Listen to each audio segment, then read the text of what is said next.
오늘도 레전드 채널을 방문해주셔서 대단히 감사합니다. 시연통쾌 감동 눈물 레전드 사연 바로 시작하겠습니다. 안녕하세요. 저는 딸 아이 한 명을 기르고 있는 엄마입니다. 남편은 하늘나라로 떠났어요. 남편과 저는 결혼 1년 만에 별거를 하며 살았습니다. 성실하고 책임감 있는 남자인 줄 알고 공장에서 아르바이트 할 시절에 만나 3년간을 연애한 후에 결혼했지만 결혼하자마자 본색을 드러내더라고요. 그 남자는 항상 한탕, 한방에 성공을 바라는 남자였습니다. 그래서인지 맨날 모아둔 돈은 인터넷, 도박, 고스톱 등등으로 다 탕진하고 그럴 때마다 맨날 술에 취해 진탕 취해서 아이랑 저한테 소리 지르고 난리를 쳤지요. 여자 관계? 당연히 더러웠지요. 제가 얼마나 속쓰렸는지 몰라요. 끝끝내 결혼한 지 딱 9개월 만에 별거를 했네요. 초가집 같은 곳에서 시작한 신혼생활이 얼마나 힘들었는지 몰라요. 돈 없어도 사랑만 있으면 괜찮다고 생각한 제가 완전히 어리고 바보 같았던 거였지요. 뜨거운 물도 안 나오는 집이었고 비만 오면 천장에 물이 와르르 새는 그곳에서 아이를 키우는 게 여간 쉬운 일이 아니었습니다. 남편과 별거하고 양육비도 거의 못 받다시피 했으니 2배로 힘들었지요. 다행히 예전 공장에서 일할 때 알게 된 과장님이 도움으로 아이를 방 한켠에 두고 전산일을 할 수 있게 되었습니다. 진짜 열심히 살았어요. 혹여나 애가 울면 공장 일하는 사람들한테 방해될까봐 얼마나 속이 탔는지 몰라요. 다행히 기계 돌아가는 소리 때문에 아이의 울음소리는 크게 문제가 되지 않았지만 그래도 안절부절 못했지요. 남편과는 연락이 뚝 끊기고 들려오는 소문으로는 남편이 엄청 성공해서 외제차를 끌고 다닌다. 이런 소리가 흉흉하게 들리더라고요. 아이가 어느 정도 크고 어린이집 오후 반까지 맡기고 일을 하고 있었어요. 오전 교대근무 팀이 끝나고 저와 함께 밥을 먹으러 식당에 갔지요. 제가 사는 곳이 공장이 모여있는 곳이라 식당에는 교대근무가 끝난 사람들이 밥을 먹으러 북적북적했습니다. 애 키우고 일하느라 씻을 시간도 없었던 저는 모자를 푹 눌러쓰고 공장 동료들과 함께 우걱우걱 입에 밥을 쑤셔넣고 있었습니다. 그런데 식당 안으로 저와 남편이 예전에 같이 근무했던 공장 사람들이 들어오더라고요. 회색깔 공장 외투, 노란색 글씨로 떡하니 적혀있는 그 공장의 이름을 보니까 순간 움찔하더라고요. 그 사람들과 마주치고 싶지 않았습니다. 지금 제가 남편과 별거하고 연락이 끊긴 채 아이 혼자 키우고 있다는 사실을 들키고 싶지도 않았고 그 공장 사람들이 저희 부부 이야기를 안주거리 삼아서 말도 안 되는 이야기까지 하고 다니는 게 저는 너무 싫었거든요. 그래서 모자를 더 푹 눌러쓰고 빨리 밥을 먹으려고 흡입하고 있는 순간 그 공장 직원들의 대화 소리가 들리는 겁니다. 그거 들었어? 그 몇 년 전에 공장에서 남녀 둘이 눈 맞아가지고 사귀다가 애 가지고 나서 여 근처에 신혼집 차리고 사는 그 가스나 머슴 애들 있잖아. 아, 알지. 걔네들이 몇 살이었더라? 애가 딸이라고 했나? 그 남편님이 완전 양아치잖아. 딱 봐도 껄렁하니 맨날 쉬는 시간에 게임하고 도박하더니 누가 저런 거렁뱅이 데려갈까 했는데 아이고, 공장에서 젤루다 순하게 생긴 처녀가 홀라당 낚여서 애를 가졌대지. 그래. 아니 그런데 그 남자 그 머슴애가 뭔 사이트 운영? 무슨 모바일 도박 어쩌고 하는 하여튼 불법적인 걸 운영했나벼. 그래서 떼돈을 벌었디야. 거기서 들어오는 돈이 무슨 코인인가 비트코인? 하여튼 그걸로 들어갔는데야 그게 껑충 뛰어서 완전히 알부자 벼락부자가 되었디야. 엄매매, 세상에 마상에 그게 진짜요? 세상 나쁘고 고약한 놈이 더 독하게 잘 산다더니 완전 살판 났겠네. 아이고 배 아파. 그 껄렁뱅이가 부자가 됐다고? 참 세상 몰 일이야. 우린 이 나이 먹도록 암만이라도 공장을 벗어나질 못하는데 기간지 다 망가지고 참. 아니 근데 자네는 그 사실을 어떻게 알았디야? 그럼 그 자식 마누라랑 아는 완전 땡 잡았겠네. 아니 그니께 내가 서울로 저번 주에 올라갔잖아. 장례식 가느라. 그런데 그 옆 빈소에 그놈 자식이 와있더라고. 옆 빈소에 조문 사람들이 전부 문신에 등치가 어마어마하고 보통이 아니더라고. 잠깐 뒤로 담배 피러 나갔는데 그놈도 담배 피러 온 거야. 그때 이야기 다 들었지. 그놈 그런데 뭔 샛노란 노랑머리 아가씨랑 같이 있던데 이혼하거나 별거한 모양이더라고. 하긴 그놈 성깔에 돈 생기면 지 마누라 버리고 이쁜 아가씨랑 놀 법도 하지. 참, 이라고 하는 겁니다. 남편에 대한 소문이 거짓이 아니라 사실이었던 거였어요. 나는 지금 공장에서 쎄 빠지게 일하고 집에 오면 집안일 하고 애 밥하고 숙제시키고 미쳐가는데 남편이란 놈은 돈을 쓸어 담으면서 최소한 애 양육비라도 안 주는 게 어처구니가 없었습니다. 전화를 걸어도 받지도 않고 아예 나중에는 없는 번호로 뜨더라고요. 이렇게 살 바에 그냥 이혼을 해야겠다라고 마음을 먹었습니다. 그러다 어찌저찌 하다가 남편과 연락이 닿게 되었어요. 저는 당신 뭐야? 나한테 애 맡기고 도망가다시피 떠났으면서 그렇게 돈 쓸어 담고 있는데 애 생활비 한 푼 안 주고 다른 여자랑 놀아나고 있어? 그게 당신의 인성이었어? 애한테 창피하지도 않아? 됐고 이번 주 이내로 집으로 내려와. 이혼 도장 찍게. 지겨우니까. 지긋지긋해 진짜. 라고 하자 남편은 막 뭐라 핑계를 대더니 알겠다고 이번 주는 힘드니까 최대한 시간 내서 집에 한번 들리겠다고 순수히 말하더라고요. 그렇게 눈이 빠져라 남편을 기다렸는데 안 오더라고요.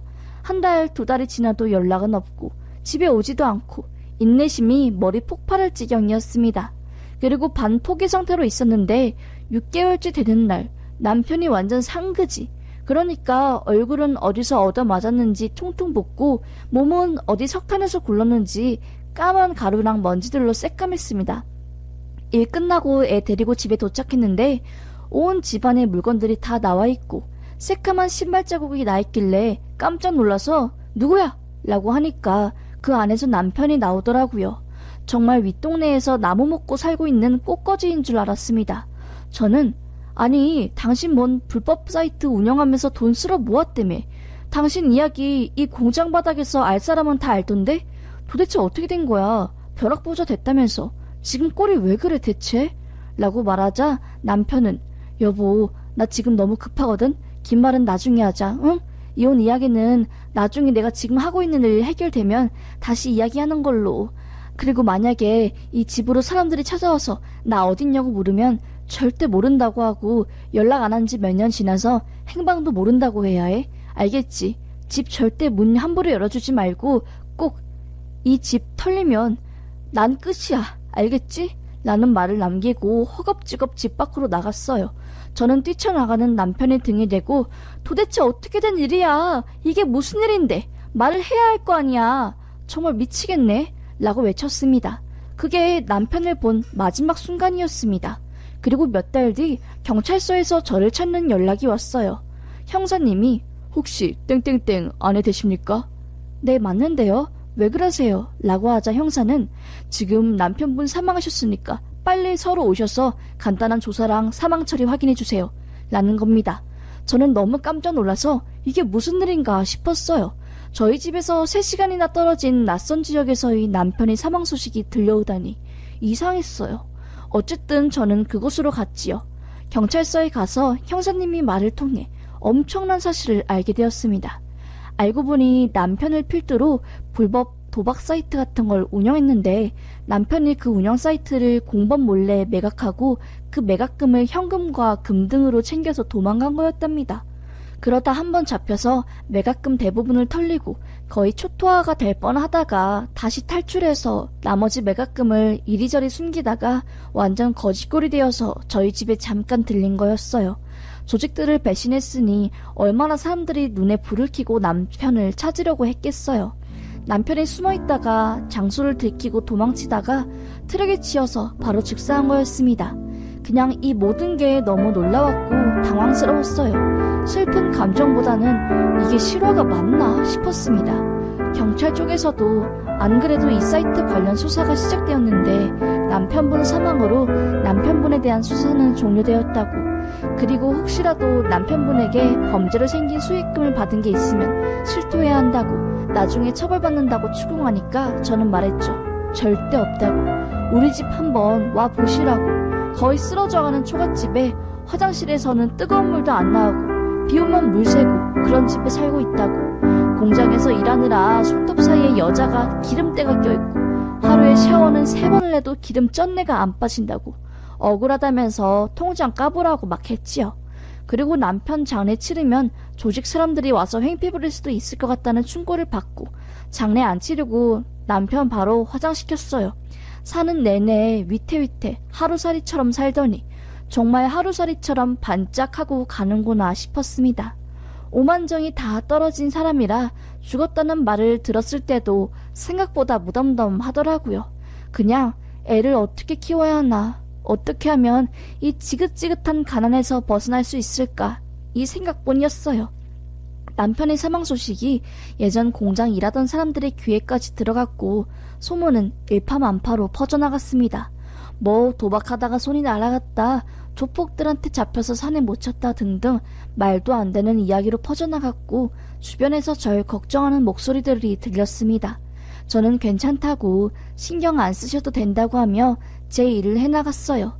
솔직한 마음 같아서는 당장 이 동네를 떠나고 싶었는데 돈도 없었고요. 그렇게 귀 닫고 그냥 묵묵히 살아갔어요. 그렇게 한 해 두 해 지나자 애도 커서 초등학교 들어갔고 저도 숨통이 좀 트였지요.